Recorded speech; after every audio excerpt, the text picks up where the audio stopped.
Are you trying to start a dream journal practice that can truly help you understand what your dreams mean and why they are coming to you? Do you find yourself waking up and wishing that you had the time to write them down, but you're not sure how to do it? Or are you just looking for tips for understanding your dreams once you write them down? If so, you've come to the right place, you've come to the right channel. My name is Kezia Vida. I've been working with dreams for over 10 years, and I work with clients one-on-one to help them develop a deeper and more just transformative relationship with their dreams. They can really understand what their meaning is and how they can bring that wisdom into their life and have a transformative experience with them. I've also created a number of dream journals, including the Dreaming Eye, which is available on Amazon. This is the journal right here, and I'll be referencing a few times in this video. It's a really great resource if you're looking to jumpstart your dream practice and really go deeper. It's got a lot of different ways and prompts and ways that you can explore your dreams. But I'm just going to go over the basics today. So the very first thing, of course, that almost anyone will tell you if you're trying to start a dream practice, if you're trying to start your dream journal, is to make it easy on yourself, okay? We are not necessarily primed or trained to remember our dreams, and often if we are waking up to an alarm or we have a lot of busyness in our schedule when we first wake up in the morning, it can be difficult to find the time and the energy and the motivation to write down our dreams. And if we don't write them down right when we first get out of bed, before we brush our teeth, before we check our phones, before we do all the other things that we start doing in our morning, if we don't take the time to write our dreams down then, often we will forget them. So a key part of writing down your dreams and having a dream practice, having a dream journal, is making it easy on yourself. So how do you make it easy on yourself? There's a lot of different options. One thing is you do not have to write your dreams down. A lot of people that I work with, when they're starting to remember their dreams or write them down, they don't actually write them down. What they do is they take out their phone, and a lot of phones these days have the recording option. So instead of having to write something first thing in the morning, they press record, they speak into their phone what they remember of the dream. You could also do this if you wake up in the middle of the night from a dream. They speak into their phone what they remember from the dream, and then they come back at a later time when they have more time in the evening or whenever it comes, and then they write it down. And I'm going to talk about that later, how we can write it down later once we've made a little memory note, right? So one thing you can do is record the dream in your phone. Another thing you can do, and there's actually prompts to do that in the Dreaming Eye, is what I call the quick jot. So instead of having to write down the whole dream in the morning, and you might not feel like you have enough time, there's too many details, there's things that you're going to leave out if you write it down, you don't have to necessarily do that. Sometimes all we have to do is remember 3 to 4 nouns from the dream. So person, place, and thing. If you can get all 3, that can really help you jog your memory. So for instance, you might have your dream and you remember, my cousin Jim, we were bowling, and I was in the ocean. Okay, so if you just write down cousin Jim, bowling, ocean, 9 times out of 10, when you go back and read that, it's going to jog your memory and you're going to remember the whole entire dream. Something that's really, really important to keep in mind, especially if you're just starting out, is even if you don't remember the whole dream, whatever you do remember is the dream. Because often people get caught up writing down their dreams or feeling like, oh, I wish I could write that one down, but I don't remember the whole thing, so it's not worth remembering at all. Nothing could be farther from the truth. Whatever it is that you do remember is what's important to remember. And learning how to trust that and learning how to believe that whatever it is that comes and whatever it is that you are holding on to is what you need to remember is really going to help you down the path of understanding and having a deep and passionate relationship with your dreams in general. So don't hold yourself back just because you feel like you don't remember it all.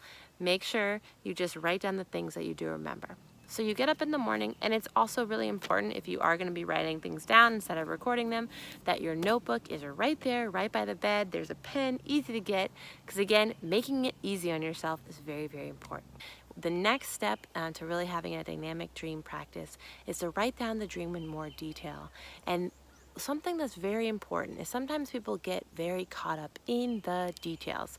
And the details can be important, but we don't want to get so bogged down because sometimes even as we're writing the dream, we can start to try to be figuring out the dream. There's a real pull often with our dreams to try to understand them. And that makes sense because the dreams are filled with wisdom. There is a reason that your dream is coming to you. There is a reason that it came in the exact form that it came. but it's not going to be something you're going to figure out with your normal analytical rational mind. Okay, so if you try to apply your normal analytical rational mind onto the dream and figure it out the way you would figure out a puzzle or a riddle or a math equation, you're going to miss something. You're not going to get it quite right.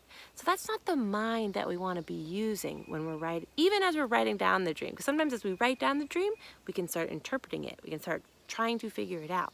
So I really invite you, as you write down the dream, to instead have a more expansive feeling about it. And instead of trying to figure out the dream, try to feel into the dream. Try to write it. Sometimes people like to write it, and I know a lot of poets that actually get inspired to write poems from their dream. So you can think about the writing as you do it. You know, is there a way to just add the emotions to it, add the feeling to it, add the pieces of it that help you come back into that state that you felt like when you were inside of the dream.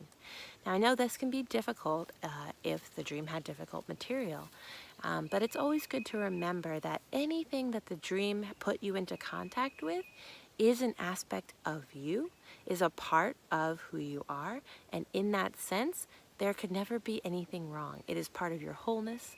It is part of your perfection. And so there's really nothing bad or wrong, and there's really no place for judgment inside of this practice of writing down the dream. And again, the invitation being, instead of writing it down with the goal of figuring it out, making connections, solving the puzzle, right? Really the goal is to feel into the writing. Let what comes out comes out. Let yourself be surprised by the words you use, especially to describe how you experienced and felt the dream. So once you've done that, the final tip that I'll offer is to ask yourself two very important questions at the end of your writing. And this can apply to every single dream, and it can really start to expand and open up your understanding of the dream and why the dream came and what it's for. So the first thing that I would ask you, and this is really an embodied practice that I would be inviting you into, which is to feel into your body as you're reading over what you've written. What is the strongest moment of feeling in the dream? What moment of all the different things that come up, what moment can you just feel in your body like, oh, I feel that. That was real. That was visceral. That was deep. You know, whether it was a negative or a positive feeling, it doesn't matter. Just really inviting yourself to feel it, not in any kind of judgment way, really releasing that judgment and just letting yourself feel what was the strongest moment of feeling in the dream. Once you've identified the strongest moment of feeling in the dream, the second question you want to ask yourself is that feeling familiar? Is this a feeling that you're familiar with in your waking life, or is this a feeling that you really haven't felt in a very long time in your waking life? And that question should start to open you up on a path of investigation, because once you identify where in my life is this feeling coming up, then the circumstances, the details, the people, the places, the things that were in the dream that stimulated that feeling, they can start to probably make a little bit more sense when you have a touchstone of where that feeling is in your life. Now, again, it could really run the gamut.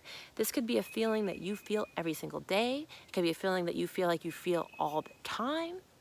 Or it could be a feeling that you haven't had in a really, really long time, that you can't even really quite remember the last time you felt that way. Either way, it's a really good inquiry, really good line of investigation to think about how the circumstances in the dream might reflect something back to you about the way that feeling is showing up in your daily life. So that's a very simple practice, but it can have a lot of depth, and I really invite you on it. Anyone who's out there, please reach out. Let me know, how is your dream practice going? How is your dream journaling going? Again, I will invite you to check out The Dreaming Eye. It is the journal that I created a couple of years ago. It's available on Amazon, and it has all these steps that I talked about. It has the part where you can write it down, the dream, quickly in the morning, and then it has the deeper exploration, the invitation that you can do anytime during the day or week when you have some time to really go more deeply into the dream. And then the really fun part at the end, it's got 13 different exercises that you can use to explore to go even deeper with the dream. And I'll be talking more about those later, so definitely stay tuned. Thank you so much for tuning in. Please, if you want to have a sample of those dream pages that you can do on a downloaded PDF, check out the links below. You can access all of that stuff, and I really, really appreciate you being here, and I hope you have a wonderful, powerful, and transformative dream practice.